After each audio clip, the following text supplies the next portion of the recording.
What I choose to do with myself is of no concern to you." "It concerns me." There was a menace in his words. "I am here, at your end, to show you things you would not wish to see."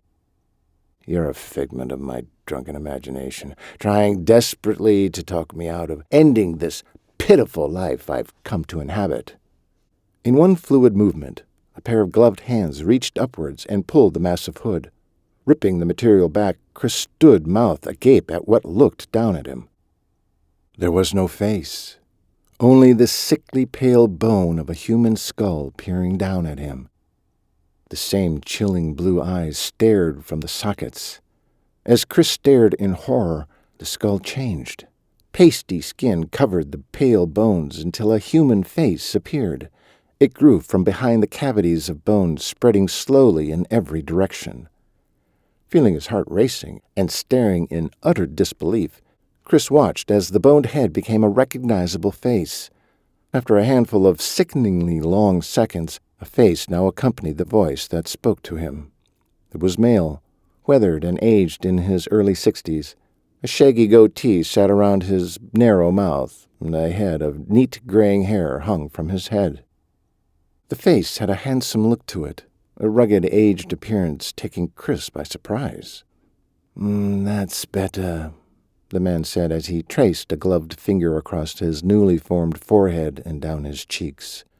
Chris was gobsmacked and shocked into silence. His mouth opened and closed comically as he tried to comprehend what had just happened. It was impossible, utterly unthinkable. A face had grown on a skull before his very eyes. "Mind wiping that ridiculous look off your face?"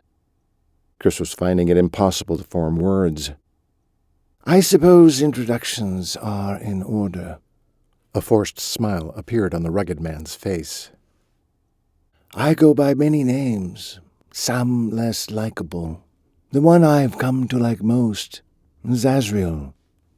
The robed 𝘬𝑎𝑙 held out a gloved hand in greeting. When Chris finally took the hand, it surprised him how thin the fingers felt in his grasp. But before he could think anything, 𝘬𝑎𝑙 pulled him closer until their faces were almost touching. "Do you know what it means?" Chris shook his head, transfixed on the materialized face now so close to his. "It is another name for who I really am," 𝘬𝑎𝑙 drawled. "It means death. I am death." Pulling his hand free from Chris's grasp, 𝘬𝑎𝑙 allowed the glove to slip free of his hand. Raising it upwards, 𝘬𝑎𝑙 waved a hand of bone, no skin, muscle, or blood, just white ivory bones that somehow held together and moved. "I am death, and I am here to take you." The words echoed as darkness washed over Chris. He felt himself fall, tumbling backwards through the air. The last sensation was when his head slammed roughly down on the floor. After that, there was nothing.